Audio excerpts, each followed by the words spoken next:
Hi everyone, మన పాఠశాల మనం 9th క్లాస్లో సైన్స్ సబ్జెక్ట్లో ఉన్న సెకండ్ చాప్టర్ మోషనల్ లెసన్ గురించి చెప్పుకుంటున్నాం కదా. దానికి ఇంతకు ముందు వీడియోకి మనం ఇప్పుడు కంటిన్యూషన్ చేస్తాం అనమాట. అయితే థింక్ అండ్ డిస్కస్ చెప్పుకున్నాం. అలానే మెజరింగ్ ద యావరేజ్ స్పీడ్ గురించి చెప్పుకుందాం. ఓకే, ఇంతకుముందు వీడియోలో యావరేజ్ స్పీడ్ గురించి చెప్పుకున్నాం. అలానే ఇప్పుడు మెజరింగ్ ద యావరేజ్ వెలాసిటీ గురించి చెప్పుకుందాం. యావరేజ్ స్పీడ్ ఓన్లీ డిస్టెన్స్ గురించి మనం తీసుకొని, అంటే 3 or 4 మెంబర్స్ చిన్న చిన్న ప్లేయర్స్ని పెట్టుకొని ఆ players certain A to B distance వరకు ట్రావెల్ చేయడానికి ఎంత టైం తీసుకున్నా దాన్ని మెన్షన్ చేసి వాటన్నిటికీ నెంబర్ ఆఫ్ పీపుల్స్ని డినామినేటర్లో వేసి సో వాటిని వచ్చి మనకి 50 మీటర్స్ డిస్టెన్స్ కదా. 50 మీటర్స్ డిస్టెన్స్ అయితే టైం వాళ్ళు ఎంత తీసుకున్నారో ఆ టైంని, వాళ్ళు రీచ్ అయిన టైంని కింద డినామినేటర్ వేసుకొని వాళ్ళకి యావరేజ్ తీసాం అనమాట. ఓకే, ఏ పర్సన్ బలానా ఎంత, ఇప్పుడు 50 మీటర్స్ డిస్టెన్స్ ఏ పర్సన్ 10 సెకండ్స్లో రీచ్ అయ్యాడు అనుకోండి. అప్పుడేమవుతాం, 10 సెకండ్స్లో రీచ్ అయితే రన్ చేస్తూ అప్పుడు 5 మీటర్స్ పర్ సెకండ్ అనేది ఆ పర్సన్ యొక్క యావరేజ్ స్పీడ్ అవుతుంది. ఓకే, సో ఈ విధంగా మనం డిఫరెంట్ పర్సన్స్కి తీసుకున్న ప్లేయర్స్కి వాళ్ళ యొక్క యావరేజ్ స్పీడ్ అనేది మనం ఇలా డిటర్మైన్ చేస్తూ ఉంటాం. Okay, total distance travelled by the body by time taken. So ఇక్కడ 50 మీటర్ డిస్టెన్స్ తీసుకున్నాం కాబట్టి టైం టేకెన్ అనేది ఈచ్ అండ్ ఎవ్రీ పర్సన్ యొక్క personal distance, reach and distance base చేసుకొని మనం క్యాల్కులేట్ చేస్తాం అనమాట. ఓకే, సో అలానే measuring the average velocity. Average వెలాసిటీని మనం ఎలా చేస్తాం? యావరేజ్ వెలాసిటీ అంటే చేంజ్ ఇన్ డిస్ప్లేస్మెంట్ కదా. ఓకే, డిస్ప్లేస్మెంట్లో చేంజెస్ రావాలి. ఓకే, డిస్ప్లేస్మెంట్ అంటే ఓన్లీ సర్టన్ డైరెక్షన్ ఉండాలి, అలానే మ్యాగ్నిట్యూడ్ కూడా ఉండాలన్నమాట. Okay, velocity, average velocity equal to displacement by time. Okay, so repeat this whole activity after drawing a set of parallel straight line from A to B and ask each students to run along the line. This ensures that each student is covering the same distance along the straight line specified for him or her from A to B. Measure the time taken by each student and note it in the table as shown in above. Calculate the average velocity of each students. Okay, మనం ఇంతకుముందు average speed గురించి చెప్పేటప్పుడు మనం ఏం చేస్తాం? ఇందాక average speed గురించి చెప్పేటప్పుడు A to B డిస్టెన్స్ రావడానికి ఆ పిల్లల్ని స్ట్రైట్ లైన్గా కాకుండా వాళ్ళకి నచ్చిన డిస్టెన్స్లో ట్రావెల్ అయ్యి రమ్మని చెప్పాం. అప్పుడు నెంబర్ ఆఫ్ డైరెక్షన్స్లో వాళ్ళు మూవ్ అవుతూ ఏ పాయింట్ నుంచి B పాయింట్ని రీచ్ అవుతారు. ఓకే, సో పర్టికులర్ డైరెక్షన్ లేదు కాబట్టి డిస్టెన్స్, కాబట్టి స్పీడ్ కావాల్సింది డిస్టెన్స్, కాబట్టి డిస్టెన్స్లో పర్టికులర్ డైరెక్షన్ లేకుండా వాళ్ళని ట్రావెల్ అయ్యి B పాయింట్ని రీచ్ అవ్వమని చెప్పాం. అలా రీచ్ అవ్వడానికి A to B వాళ్ళు ఎంత టైం తీసుకున్నారో ఆ టైం డినామినేటర్లో వేసి వాళ్ళు రీచ్ అయిన డిస్టెన్స్నేమో న్యూమినేటర్లో వేసి మనం యావరేజ్ స్పీడ్ని క్యాల్కులేట్ చేసాం కదా. సో ఇక్కడ 50 meters by time taken T seconds. Okay, ఇట్లా క్యాల్కులేట్ చేసాం కదా యావరేజ్ స్పీడ్ అనేది. ఇప్పుడు యావరేజ్ వెలాసిటీ గురించి చేసాం. సేమ్ A to B పాయింట్లే average velocity. Only average velocity అంటే యావరేజ్ వెలాసిటీ షార్ట్కట్లో రాస్తున్నాను, డిస్ప్లేస్మెంట్ బై టైం కదా, బై టైం కదా. సో డిస్ప్లేస్మెంట్కి ఓన్లీ పర్టికులర్ డైరెక్షన్ కాబట్టి ఓన్లీ స్ట్రైట్ లైన్లోనే ట్రావెల్ అవ్వాలి. అంటే ఏ పాయింట్ నుంచి B పాయింట్ వరకు ఓన్లీ స్ట్రైట్ లైన్లోనే, సింగిల్ డైరెక్షన్లోనే ఒక స్ట్రైట్ లైన్ పాత్లో ట్రావెల్ అయినప్పుడు వాళ్ళు ఇదే సేమ్ 50 మీటర్స్ డిస్టెన్స్ ఎంత టైంలో రీచ్ అయ్యారు మనం ఇప్పుడు కనుక్కుంటే ఆ డిస్ప్లేస్మెంట్లో మన చేంజెస్ మనం కనుక్కుంటున్నాం కాబట్టి అది మనకి యావరేజ్ వెలాసిటీ అనేది అవుతుందన్నమాట. ఓకే, సో డిస్ప్లేస్మెంట్ బేస్ చేసుకొని మనం కనుక్కుంటున్నాం కాబట్టి అది మనకి యావరేజ్ వెలాసిటీ అవుతుంది. So measure the time taken by the ఈ students and note it in a table as shown in above and calculate the average velocity of the ఈ students. Okay, ఈ విధంగా స్ట్రైట్ లైన్లో ట్రావెల్ అయ్యి ఈ student యొక్క డిస్ప్లేస్మెంట్ని base చేసుకొని average వాళ్ళు ఎంత టైంలో రీచ్ అయ్యారో B పాయింట్ని ఎంత టైంలో రీచ్ అయ్యారో తెలుసుకొని అలా మనం యావరేజ్ వెలాసిటీ యొక్క ప్రతి ఒక్క స్టూడెంట్ యొక్క యావరేజ్ వెలాసిటీని మనం మెన్షన్ చేస్తాం అన్నమాట, కనుక్కుంటాం. Okay, next the students who took a least time to reach B from A along the line is said to have run with the greatest average velocity. A student అయితే point A నుంచి Bకి రావడానికి ఎంత తక్కువ time తీసుకుంటాడో ఆ స్టూడెంటే ఎక్కువ వెలాసిటీతో travel అయినట్టు అనమాట. అంతే కదా. సపోజ్ మనం ఒక ఊరి నుంచి ఇంకో రోజుకి వెళ్ళాలనుకోండి, 3-4 కార్స్ కలిపి ఒకేసారి స్టార్ట్ అయినాయి విజయవాడ టు హైదరాబాద్ వెళ్ళడానికి. కానీ ఇప్పుడు ఏమంటాం, ఒక కార్ మాత్రమే, ఒక కార్ అనేది 5 అవర్స్లో రీచ్ అయింది, ఇంకో కార్ ఏమో 6 అవర్స్లో రీచ్ అయింది, ఇంకో కార్ ఏమో 7 అవర్స్లో రీచ్ అయింది అనుకుంటా. అయితే ఇప్పుడు ఏది ఫాస్ట్గా ట్రావెల్ అయ్యింది, అది తక్కువ వెలాసిటీతో అది తక్కువ టైం తీసుకుంది, ఏది తక్కువ టైం తీసుకుంది, 5 అవర్స్లోనే రీచ్ అయిన కార్ చాలా తక్కువ టైంలోనే హైదరాబాద్ రీచ్ అయినట్టు కదా మిగతా వాటితో కంపేర్ చేస్తే. సో ఎవరైతే డెస్టినేషన్ రీచ్ అవ్వడానికి తక్కువ టైం తీసుకుంటారో ఆ బాడీకి ఎక్కువ యావరేజ్ వెలాసిటీ ఉందని చెప్తాను అనమాట. Okay, next what difference did you notice between this 2 activities? ఇంతకుముందు యాక్టివిటీస్కి ఈ యాక్టివిటీకి మీరు ఏం డిఫరెన్స్ కనిపించారు? ఇంతకుముందు యాక్టివిటీలో పర్టికులర్ డైరెక్షన్లో పర్సన్ అనేది బీ పాయింట్ని రీచ్ అవ్వలేదు. ఓకే, కానీ ఈ యాక్టివిటీలో పర్టికులర్ డైరెక్షన్లో పర్సన్ బీ పాయింట్ని రీచ్ అయ్యారు. అంటే ఇంతకుముందు మనం డిస్టెన్స్ని బేస్ చేసుకొని యావరేజ్ స్పీడ్ని క్యాలిక్యులేట్ చేసాం, ఇప్పుడు డిస్ప్లేస్మెంట్ని బేస్ చేసుకొని యావరేజ్ వెలాసిటీని మనం క్యాలిక్యులేట్ చేసాం అనమాట. Why are you calling the ratio of distance and time as average speed in first activity and as average velocity in second activity? ఎందుకు మనకు డిస్టెన్స్ని టైంతో డివైడెడ్ బై చేసి మనం యావరేజ్ స్పీడ్ని అని చెప్పి మెన్షన్ చేసాం ఫస్ట్ యాక్టివిటీలో, అలానే as average velocity in second activity. అలానే మనం ఫస్ట్ డిస్టెన్స్ని బేస్ చేసుకొని యావరేజ్ వెలాసిటీని ఎందుకు కనుక్కోవట్లేదు లేదు, అలాగ డిస్టెన్స్ని బేస్ చేసుకుని ఇక్కడ యావరేజ్ స్పీడ్ని కనుక్కున్నాం కదా ఫస్ట్ యాక్టివిటీలో. అలానే ఇప్పుడు సేమ్ అదే డిస్టెన్స్ బై టైంని మెన్షన్ చేసుకొని యావరేజ్ స్పీడ్ని బదులు యావరేజ్ వెలాసిటీని కూడా ఎందుకు కనుక్కోకూడదు? ఎందుకు కనుక్కోకూడదు? Velocity is a vector quantity. Velocity అదే డిస్ప్లేస్మెంట్కి డిస్టెన్స్కి ఉన్న డిఫరెన్స్. స్పీడ్ అనేది స్కేలార్ క్వాంటిటీ కాబట్టి డిస్టెన్స్ మీద బేస్ అయి ఉంటుంది. డిస్టెన్స్కి పర్టికులర్ పాత్ డైరెక్షన్ అనేది ఉండదు కాబట్టి డిస్టెన్స్కి సంబంధించిన మనం ఏదైనా క్యాలిక్యులేట్ చేసేటప్పుడు అది స్పీడ్కి సంబంధించి అవుతుంది. అలానే వెలాసిటీ అనేది డిస్ప్లేస్మెంట్ మీద బేస్ అయి ఉంటుంది. డిస్ప్లేస్మెంట్కి వాళ్ళు ఒక మనిషి కదిలే పాత్ మీద ఈ రెండు బేస్ అయి అనమాట. ఒక పర్టికులర్ డైరెక్షన్లో పాత్లో వాళ్ళు ట్రావెల్ అయినప్పుడు అది డిస్ప్లేస్మెంట్ అవుతుంది. షార్టెస్ట్ డిస్టెన్స్ బిట్వీన్ 2 బాడీస్ అవుతుంది. ఆ డిస్ప్లేస్మెంట్లో చేంజెస్ వస్తే అది ఖచ్చితంగా వెలాసిటీలో చేంజెస్ వస్తాయి అనమాట. సో దాన్ని బట్టి డిస్ప్లేస్మెంట్లో స్ట్రైట్ లైన్లో ట్రావెల్ అయితే మనం యావరేజ్ వెలాసిటీని ఫైండ్ అవుట్ చేస్తాం. ఆ పర్టికులర్ డైరెక్షన్ లేకుండా సో మెనీ వేస్లో ట్రావెల్ అయితే దాన్ని బట్టి మనం యావరేజ్ స్పీడ్ని క్యాలిక్యులేట్ చేస్తాం అనమాట. ఓకే, సో దాని కారణంగా ఇక్కడ పర్టికులర్ డైరెక్షన్లో సెకండ్ యాక్టివిటీలో పర్టికులర్ డైరెక్షన్లో పర్సన్ అనేది ట్రావెల్ అవ్వలేదు, స్ట్రైట్ లైన్లో ట్రావెల్ అయ్యాడు కాబట్టి ఆ డిస్ప్లేస్మెంట్ కాబట్టి దాన్ని బట్టి మనం యావరేజ్ వెలాసిటీని మనం క్యాలిక్యులేట్ చేసాం అనమాట. So discuss with your teacher also. దీన్ని బట్టి మీరు ఇంకా డిస్కస్ చేసుకొని దీనికి ఇంకా వేరే ఆన్సర్స్ ఏమైనా ఉంటే చూసుకుంటారు. అలానే objects in motion often have variations in the speed. ప్రతి ఒక్క ఆబ్జెక్ట్కి దాని యొక్క స్పీడ్లో కానీ దాని యొక్క మోషన్స్లో కానీ వేరియేషన్స్ వస్తూ ఉంటాయి అన్నమాట. వేరియేషన్స్ ఉంటాయి. For example, A car which travels along the street at 550 km/h get slow down to 0 km/h at a red light and then attains the speed of 30 km/h due to traffic on the road. ఈ speed ఏ వెహికల్కైనా ఏ బాడీకైనా ఒక స్పీడ్లో changes అనేది రావటం common అనమాట. For example, ఒక car అనుకోండి స్ట్రీట్లో 1 గంటకి 50 km ఫాస్ట్తో ట్రావెల్ అయింది అనుకోండి.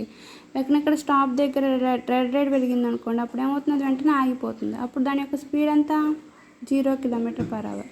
ఓకే, ఎందుకంటే అది రెస్ట్ పొజిషన్లో ఉంటుంది కాబట్టి. మళ్ళీ తర్వాత గ్రీన్ లైట్ వెలిగిన తర్వాత అది మళ్ళీ మూవ్ అవుతుంది.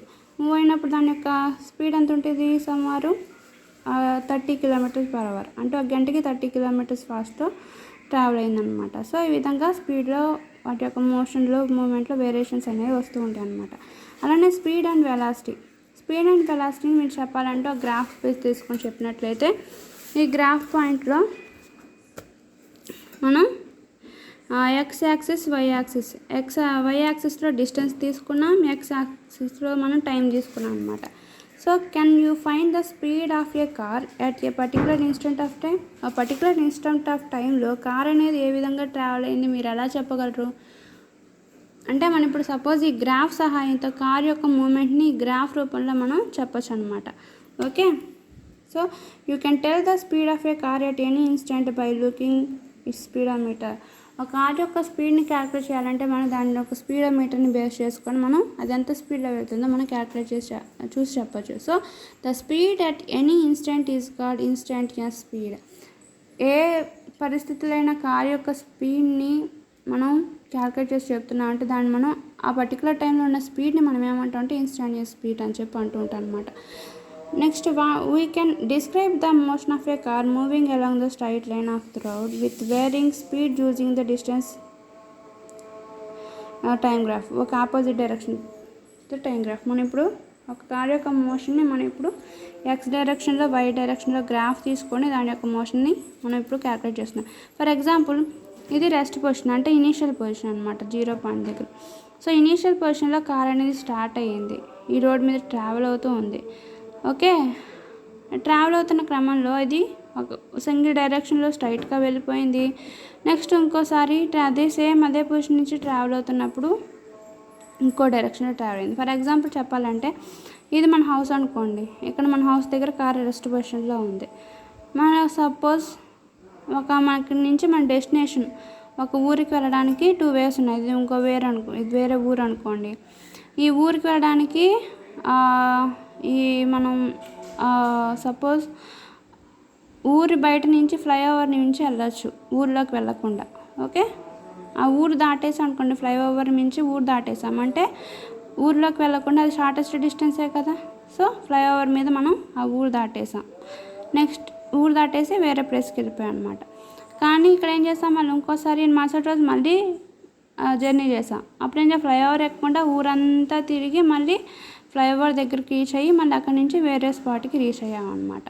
ఓకే, సో ఫ్లైఓవర్ నుంచి వెళ్ళడం ఊరు దాటం అనేది షార్టెస్ట్ డిస్టెన్సా, ఊరు మొత్తం తిరిగి మళ్ళీ ఫ్లైఓవర్ స్పాట్కి వచ్చి మళ్ళీ అక్కడి నుంచి వేరే ఊరికి వెళ్ళడం షార్టెస్ట్ డిస్టెన్సా, ఫ్లైఓవర్ మీద ట్రావెల్ అవ్వడం shortest distance between the two points కదా, 2 places కదా.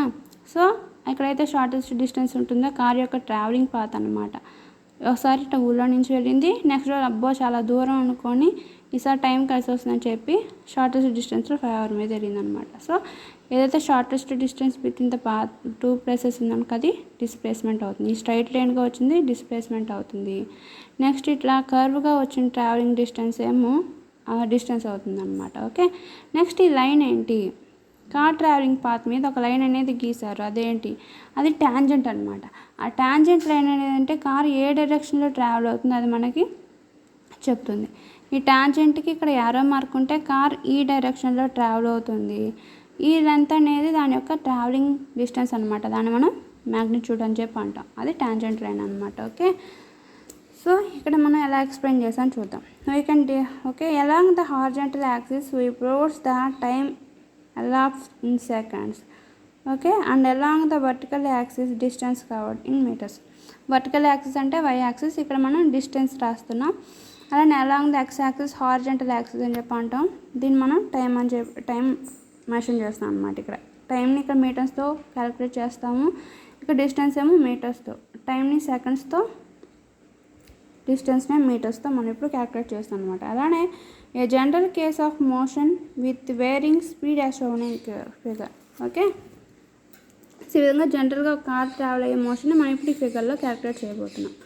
ఫిగర్ 9 డిస్టెన్స్ వర్సెస్ టైం గ్రాఫ్లో చూసినట్లయితే what is the speed of the car at instant of time t3 for given motion. ఇక్కడ టైం t3 దగ్గర car యొక్క motion ఏంటి. So ఇక్కడ మనం 3 ప్లేసెస్లో కార్ డైరెక్షన్ని చేంజ్ చేసుకున్నట్టు.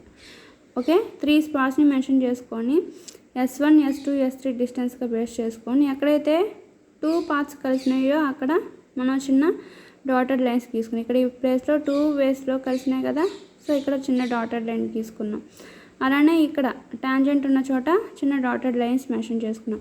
అలానే ఇక్కడ ఎండింగ్ పార్ట్లో 2 ways కలిసినాయి కదా, సో అక్కడ కూడా చిన్న డాటెడ్ లైన్స్తో మెన్షన్ చేసుకున్నాం. సో ఇక్కడ హారిజాంటల్ అండ్ టైం గ్రాఫ్ కాబట్టి T1, T2 and next one మధ్యలో టాంజెంట్ లైన్ కాబట్టి దానికి T3గా ఇస్తాం. First meeting point T1, last meeting point T2. Okay, మధ్యలో టాంజెంట్ లైన్ ఏమో T3గా కన్సిడర్ చేసుకున్నాం. అలానే first meeting point distance S1 అయితే last meeting point distance S2, మధ్యలో టాంజెంట్ లైన్ దగ్గర S3గా మనం మెన్షన్ చేస్తున్నాం.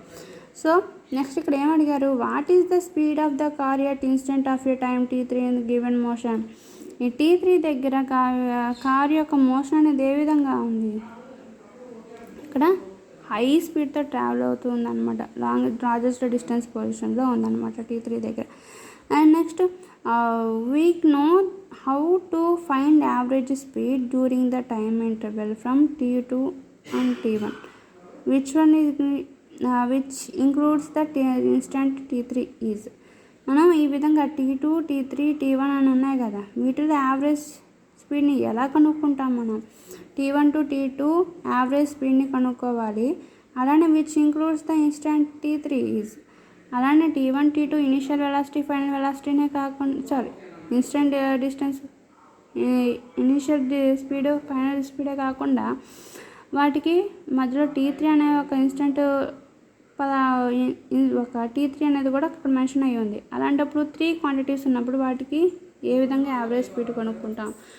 ఓకే, సో యావరేజ్ స్పీడ్ అనేది ఫైనల్ డిస్టెన్స్ బై టైం కదా. సో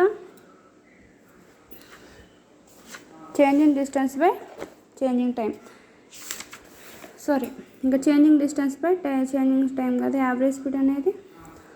మనం ఒకసారి ఇక్కడ డ్రాగా చూద్దాం. సో ఇట్లా ఉంది కదా గ్రాఫ్, కార్ అనేది ఇట్లా ట్రావెల్ అయ్యి ఇట్లా వెళ్ళింది, అలానే ఇది షార్టెస్ట్ డిస్టెన్స్ బిట్వీన్ 2 పాయింట్స్, అలానే ఇక్కడ టాంజెంట్ కూడా వచ్చింది, ఇక్కడ ఇన్స్టెంట్ D3, నెక్స్ట్ ఇది ఫైనల్ వెలాసిటీ, అలానే ఇక్కడ ఇట్లా డాటెడ్ లైన్స్లో తీసుకున్నాం కదా ఇక్కడ చూపించినట్టు. యావరేజ్ స్పీడ్ అంటే ఏంటి, average speed changing distance by time కదా. ఇక్కడ డిస్టెన్స్ టైము చేంజ్ అవుతూ ఉన్నాయి కార్ యొక్క, అది ఎందుకంటే అది మోషన్లో ఉంది కాబట్టి డిస్టెన్స్ చేంజ్ అవుతున్నప్పుడు చేంజెస్ అవుతున్నప్పుడు ఏమవుతుంది, ఇక్కడ final distance by initial distance.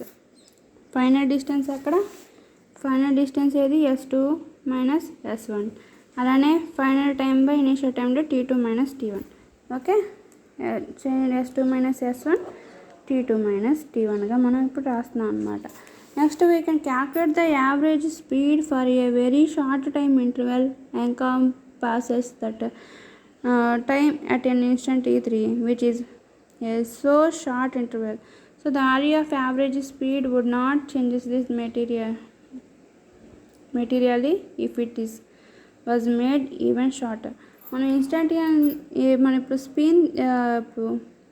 Average speed calculate చేసినప్పుడు ఇన్స్టంటేనియస్ స్పీడ్ ఇక్కడ T3 అనేది ఉంది కదా, ఆ పర్టికులర్ ప్లేస్లో ఆ T3 యొక్క స్పీడ్ అనేది మనం ఎందుకు క్యాల్కులేట్ చేయటం, ఎందుకంటే అది రెస్ట్ పొజిషన్లో ఉంటుంది అనమాట. ఫర్ ఎగ్జాంపుల్ ఇక్కడ ఈ స్పాట్లో రెడ్ లైట్ వెలిగింది అనుకోండి, కార్ అనేది ట్రావెల్ అవుతుంది 50 meters/hour స్పీడ్తో ట్రావెల్ అవుతుంది. నెక్స్ట్ ఇక్కడ ఈ స్పాట్ T3 ఇక్కడ ఇక్కడ ఈ పాత్రలో రెడ్ లైట్ వెలిగినప్పుడు దాని యొక్క స్టేజ్ ఎలా ఉంటుంది, రెస్ట్ పొజిషన్లో ఉంటుంది, ఎందుకంటే స్టాప్ పొజిషన్లో ఉంటుంది కాబట్టి. సో అక్కడ T3 అనేది 0 అవుతుంది, దాని యొక్క డిస్ప్లేస్మెంట్. సో అక్కడ ఇన్స్టంటేనియస్ స్పీడ్ అనేది వెరీ షార్ట్ వెలాసిటీతో కలిసి ఉంటుంది అనమాట. నెక్స్ట్ ఆఫ్టర్ గ్రీన్ లైట్ వెలిగిన తర్వాత అది కొంత 30 meters/hour స్పీడ్తో ట్రావెల్ అయింది అనుకోండి. So very short instantaneous speed ఉంది కాబట్టి ఆ పర్టికులర్ టైంలో T3ని మనం మెజర్ చేయలేం, దాన్ని మనం దాన్ని మనం అంత పెద్దగా లెక్కలో తీసుకోలేమని చెప్తాం అనమాట. నెక్స్ట్ అలానే T3 which is so short interval, that is value of average speed would not changes materially if it was made even shorter. So the instantaneous speed is represented by the slope of the curve at the given instant of your time. So we can find the slope of the curve at any point on it by drawing the tangent on the curve as that point. So the slope of the curve given speed of the car at that instant. Okay, ఈ T3 అనేది very shortest speed కాబట్టి ఈ స్పీడ్లో మనం ఒక tangent line కనుక మనం గీయగలుగుతాం అనమాట. సో ఆ పాయింట్లో మనం టాంజెంట్ని గీయగలుగుతాం. So the instant speed is represented by the slope of the curve at the given instant of a time. Instant స్పీడ్ని మనం ఎప్పుడు మెజర్ చేస్తామంటే ఆ ట్రావెలింగ్ పాత్ అది ఎప్పుడైతే స్లోప్ ఆఫ్ ద కర్వ్ ఎక్కడ ఉంటుందో అక్కడ మనం ఇన్స్టెంట్ స్పీడ్ని మనం ట్యాంజెంట్ని గీసి అక్కడ ఇన్స్టెంట్ స్పీడ్ అనేది మనం రిప్రజెంట్ చేస్తాం అనమాట. So we find the slope of the curve at any point of the drawing tangent to the curve at that point. So ఎక్కడైతే కర్వ్ వస్తుందో ఆ స్లోప్ దగ్గర ట్యాంజెంట్ పాయింట్ గీస్తాం. అలానే the slope of the curve gives the speed of the car at that instants. ఆ slope of the curve అనేది ఏంటి, ఆ ఇన్స్టెంట్ ఆ పాయింట్లో కార్ అనేది ఎంత స్పీడ్తో ట్రావెల్ అయిందో మనకి చెప్తుంది అనమాట. So if the slope of the large the speed of the high. So if the slope is small speed is low. ఎక్కడైతే ఇక్కడ స్లోప్ అనేది వాల్ అనేది ఎక్కువగా ఉందనుకోండి అక్కడ కార్ అనేది చాలా హై స్పీడ్తో ట్రావెల్ అయినట్టు, ఈ స్లోప్ అనేది చాలా తక్కువగా ఉందనుకోండి ఇట్లా స్లోప్ లేకుండా, సో అక్కడ ఆ ప్లేస్లో కార్ అనేది చాలా స్లోగా ట్రావెల్ అయినట్టు. ఫర్ ఎగ్జాంపుల్ గ్రాఫ్ గీసినప్పుడు స్లోప్ బాగా వచ్చింది అనుకోండి ఇట్లా హై స్పీడ్తో కార్ అనేది ట్రావెల్ అయినట్టు. అలా కాకుండా జస్ట్ ఇట్లా ట్రావెల్ అయింది అనుకోండి ఇక్కడ ట్యాంజెంట్ గీయడానికి కుదరదు కదా, సో అక్కడ మనకి కర్వ్ అనేది తక్కువ ఉంది కదా, సో అక్కడ కార్ అనేది లో స్పీడ్తో ట్రావెల్ అవుతున్నట్టు, ఎక్కువ స్లోప్ ఉంటే ఇక్కడ కార్ అనేది హై స్పీడ్తో ట్రావెల్ అవుతున్నట్టు అనమాట. Okay, speed gives the idea of how fast the body move. ఆ స్పీడ్ అనేది ఏం చెప్తుంది, ఆ బాడీ ఎంత ఫాస్ట్గా ట్రావెల్ అవుతుందో మనకు చెప్తుంది అనమాట. In general the bodies moves in particular direction at an instant of interest and this direction may not be constant throughout the journey. So we need to define another quantity is called velocity. మనకేంటి, మనం జనరల్గా bodies ఏమైనా move అవుతున్నప్పుడు అవి దాని general bodies moves in particular direction at any instant of interest and this direction is may not be constant throughout the journey. ఒక body start అయినప్పుడు particular డైరెక్షన్లో అయితే ట్రావెల్ అవ్వచ్చు, కానీ త్రూ అవుట్ జర్నీ ఆ జర్నీ మొత్తం మీద particular డైరెక్షన్లోనే వెళ్ళాలి అని వెళ్ళడం కుదరదు అనమాట. అది బాడీ మూవ్ అవుతున్నప్పుడు ఒక ప్లేస్ నుంచి ఇంకో ప్లేస్కి రీచ్ అయ్యేటప్పుడు అది పర్టికులర్ నెంబర్ ఆఫ్ డైరెక్షన్ని మార్చుకుంటూ ట్రావెల్ చేస్తుంటుంది ఆ జర్నీ మొత్తం మీద. కాబట్టి మనం so we need to define another quantity is called velocity. So different directions change అవుతూ ఇప్పుడు సపోజ్ ఓకే డిఫరెంట్ డైరెక్షన్స్ని చేంజ్ డిఫరెంట్ టైమ్స్తో డైరెక్షన్ని చేంజ్ చేసుకుంటూ మూవ్ అయ్యే బాడీకి మనం యావరేజ్ స్పీడ్ని అయితే కనిపెట్టాం. అలా కాకుండా ప్రతి బాడీ అలా డైరెక్షన్ చేంజ్ చేస్తూ మూవ్ అవ్వడం కుదురుతుంది. అలానే కొన్ని బాడీస్కి స్ట్రైట్ రోడ్ ఉంటుంది కదా, స్ట్రైట్ రోడ్ ఉన్నప్పుడు ఆ డైరెక్షన్ అనేది చేంజ్ అవుతుందా, స్ట్రైట్గానే వెళ్తూ ఉంటుంది. అలానే ఇప్పుడు మనం ఒక కొండ మీద ట్రావెల్ అవ్వాలనుకోండి ఘాట్ రోడ్లో, అలాంటప్పుడు అది కొండ మీద చుట్టూతో ట్రావెల్ అవుతూ ఉంటాం తీవ్రత తిరిగినప్పుడు. సో అప్పుడు నెంబర్ ఆఫ్ డైరెక్షన్ మనం చేంజెస్ చేస్తూ ఉంటాం అనమాట. సో అలాంటప్పుడు యావరేజ్ స్పీడ్ని మనం మెజర్ చేస్తాం. అలా కాకుండా ఒక స్ట్రైట్ రోడ్లో వెళ్ళేటప్పుడు ఆ పర్టికులర్ డైరెక్షన్లో వెళ్తూ ఉంటాము. అలాంటప్పుడు మళ్ళీ దాన్ని ఎలా క్యాలిక్యులేట్ చేస్తాం, దాన్ని మనం స్పీడ్ అని క్యాలిక్యులేట్ చేస్తాము. పర్టికులర్ డైరెక్షన్లో వెళ్తే కాదు కదా అది, కాబట్టి దాన్ని మనం అక్కడ యావరేజ్ వెలాసిటీ అనే క్వాంటిటీని మనం డిఫైన్ చేయాల్సి వస్తుంది అనమాట. సో ఈ velocity is the speed of an object in specified direction. ఈ వెలాసిటీ దేనికి సంబంధించి మనం చెప్తున్నాం, ఒక స్పెసిఫిక్ డైరెక్షన్లో బాడీ ట్రావెల్ అవుతున్నప్పుడు దానికి ఒక స్పీడ్ని మెజర్ చేయడాన్ని మనం వెలాసిటీ అంటే అనమాట. స్పీడ్, సో అక్కడ మనం వెలాసిటీ అనే పదాన్ని వాడతాం అనమాట పర్టికులర్ డైరెక్షన్లో బాడీ ట్రావెల్ అవుతున్నప్పుడు. Okay, velocity is the speed of an object in specified direction. Specified డైరెక్షన్లో బాడీ కనుక ట్రావెల్ అవుతుంటే అక్కడ మనం వెలాసిటీని మెజర్ చేస్తాం అనమాట. వెలాసిటీ అనే పదం వాడతాం. ఓకే, నెంబర్ ఆఫ్ డైరెక్షన్లో ట్రావెల్ అయ్యే బాడీకి స్పీడ్ అనే పదాన్ని మనం వాడతాం అనమాట. Okay, for example A car moves with 15 meters per second due to east. Here 50 meters per second is speed and 50 meters per second due to east is velocity. Okay, for example చెప్పాలంటే ఒక car అనేది ఒక సెకండ్కి 15 meters travel అవుతుంది అనమాట. అయితే 15 minutes travel అవుతుంది. అలాంటి 50 meters ఒక సెకండ్కి 15 meters ట్రావెల్ దేని వైపు ట్రావెల్ అవుతుంది, డ్యూ టు ఈస్ట్ డైరెక్షన్లో ట్రావెల్ అవుతుంది. అంటే పర్టికులర్ డైరెక్షన్ అనేది ఉంది కాబట్టి అది మనం వెలాసిటీగా మెజర్ చేస్తాం. For example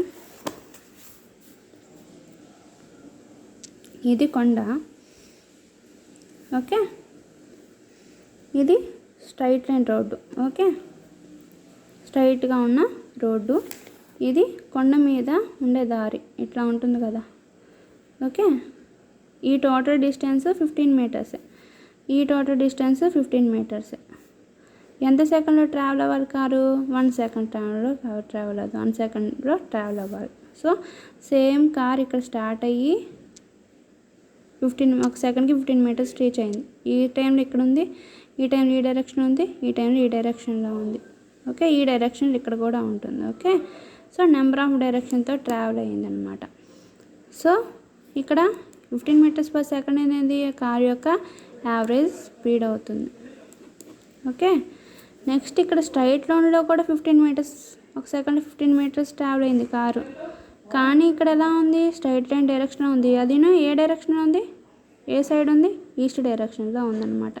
so A car travelling 15 meters per second distance is called average speed, and that same car traveling 15 meters per second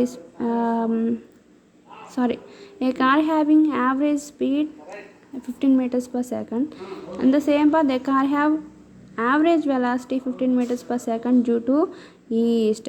ఎక్కడైతే పర్టికులర్ డైరెక్షన్ మెన్షన్ చేస్తున్నా అక్కడ యావరేజ్ వెలాసిటీ అవుతుంది అనమాట. So 15 meters per second due to east అనేది velocity, 15 meters per second అనేది speed అనమాట. Okay, అదే కదా మనం ఇక్కడ చెప్పాం. వెలాసిటీ 15 meters per secondలో కార్ ట్రావెల్ అవుతుంది, ఈస్ట్ డైరెక్షన్లో ట్రావెల్ అవుతుంది అనమాట. మనం డైరెక్షన్స్ ఎక్కడ? ఇది నార్త్, కింద సౌత్, ఇది ఈస్ట్, ఇది వెస్ట్గా మెన్షన్ చేస్తాం కదా. సో డైరెక్షన్స్ తెలుసుగా మీకు, north, south, east, west. Okay, so okay, velocity gives the idea of how fast the body moves in specified direction. Velocity is A vector quantity. Velocity అనేది body ఎంత ఫాస్ట్గా ఒక specific డైరెక్షన్లో ఎంత ఫాస్ట్గా ట్రావెల్ అవుతుంది అనే దాన్ని చెప్తూ ఉంటుంది. Velocity is A both magnitude and particular direction ఉంది కాబట్టి అది సదిశ రాశి. దాని వెక్టార్ని మనం వెక్టార్ క్వాంటిటీ అని చెప్పి అంటూ ఉంటాం వెలాసిటీని. Next it can be represented by the direction line segment. Its length is indicate the speed and arrows indicates the direction of motion. ఆ వెక్టర్ క్వాంటిటీ లెంత్ అనేది దాని యొక్క మ్యాగ్నిట్యూడ్ ట్రావెలింగ్ డిస్టెన్స్ని, దాని యొక్క యారోని ఏమో డైరెక్షన్ మూవింగ్ డైరెక్షన్ మనకి ఇక్కడ చెప్తుంది అనమాట. A body is moves in curved path. అదే కనుక ఒక బాడీ ఒక కర్వ్డ్ పాత్లో కనుక వెళ్ళినట్లయితే, okay, so curved path, okay, ఒక బాడీ కనుక ఇట్లా కర్వ్డ్ పాత్లో కనుక ట్రావెల్ అయినట్లయితే the tangent drawn on the point of the curve gives the direction of the velocity at the instant. మనకి ఇక్కడైతే స్ట్రైట్ లైన్ ఉంది కాబట్టి వాళ్ళని యారో గీసి మనం చెప్పాం బలానా డైరెక్షన్లో వెళ్ళిందని. అదే ఇట్లా కర్వ్ పాత్తో ట్రావెల్ అయ్యేదానికి డైరెక్షన్ ఎలా చెప్తాం? అలాంటప్పుడు మనం దీని మీద కర్వ్ పాయింట్ ఎక్కడైతే స్లోప్ వస్తుందో, వంపు వస్తుందో అక్కడ మనం ఒక ట్యాంజెంట్ని గీసుకుంటాం. ట్యాంజెంట్కి యారో మార్క్ ఉంటుంది, అది మనకి ఓకే, ఒక ట్యాంజెంట్ లైన్ గీస్తాం అనమాట. ఆ ట్యాంజెంట్ లైన్ అనేది దేనికి చెప్తుంది? మనం దాని యొక్క మూవింగ్ డైరెక్షన్ మనకు చెప్తుంది అనమాట. So direction of the tangent at that instant. Observe the following diagram and try to draw the tangents to the curve at the different points and does the direction of the velocity of the body remains constant or not. Okay, tangent line గీసాం. For example ఇదే circular motion curve అనుకోండి, ఈ పొజిషన్లో ఇలా tangent రాసాం. ఎక్కడ ఉంది? North side డైరెక్షన్లో ఉంది. అదే కర్వ్ పాత్లో ఇలా ట్రావెల్ అయింది. ఇప్పుడు ఇక్కడ టాంజెంట్ గీసాం. ఇది ఏ డైరెక్షన్లో ఉంది? ఈస్ట్ డైరెక్షన్లో ఉంది. అదే ఈ కర్వ్ ఇలా ట్రావెల్ అయింది. ఇక్కడ టాంజెంట్ గీసాం. ఇది ఎక్కడ ఏ డైరెక్షన్ ఉంది? సౌత్ సైడ్ డైరెక్షన్లో ఉంది. మళ్ళీ ఇట్లా ట్రావెల్ అయింది బాడీ, అంటే ఇక్కడ మళ్ళీ ఇంకో టాంజెంట్ గీసాం. ఇది ఏ డైరెక్షన్ ఉంది? వెస్ట్ డైరెక్షన్లో ఉంది. అంటే ఒక కర్వ్డ్ పాత్లో మూవ్ అయ్యే బాడీకి ఒక సింగిల్ డైరెక్షన్ అనేది ఉందా? లేదు. ఇది డిఫరెంట్ డైరెక్షన్స్ని చేంజ్ చేసుకుంటూ ట్రావెల్ అవుతూ ఉంది. కాబట్టి కర్వ్డ్ పాత్లో ఉన్న బాడీకి no particular direction but have only magnitude. కాబట్టి పర్టికులర్ డైరెక్షన్ లేదు కాబట్టి అక్కడ ఓన్లీ డిస్టెన్స్ని బేస్ చేసుకొని చెప్తాం. కాబట్టి యావరేజ్ స్పీడ్ని బేస్ చేసుకొని చెప్తాం అన్నమాట. దాన్ని యావరేజ్ స్పీడ్ని మాత్రమే చెప్పగలం. ఓకే, స్ట్రైట్ లైన్లో ట్రావెల్ అయ్యే బాడీకి పర్టికులర్ డైరెక్షన్ ఉంటుంది కాబట్టి దాని డిస్ప్లేస్మెంట్ కాబట్టి అది దానికి యావరేజ్ వెలాసిటీని మనం మెన్షన్ చేసి చెప్తాం అనమాట. ఓకే, సో ఇప్పుడు మనం సేమ్ కర్వ్డ్ పాత్ గురించి నెక్స్ట్ ఇంకో టాపిక్లో మనం చెప్పుకోబోతున్నాం. నెక్స్ట్ వీడియోలో యాక్టివిటీ 4లో observing the direction of motion of a body యొక్క మోషన్ ఏ విధంగా అబ్జర్వ్ చేస్తాం మనం చెప్పుకుందాం. అలానే యాక్టివిటీ 5లో యూనిఫామ్ మోషన్ గురించి చెప్పుకుందాం. అలానే యూనిఫామ్ మోషన్, అలానే థింక్ అండ్ డిస్కస్, ఇంకా మిగతా టాపిక్స్ కూడా నాన్ యూనిఫామ్ మోషన్ గురించి చెప్పుకుందాం. Okay, thanks for watching my videos.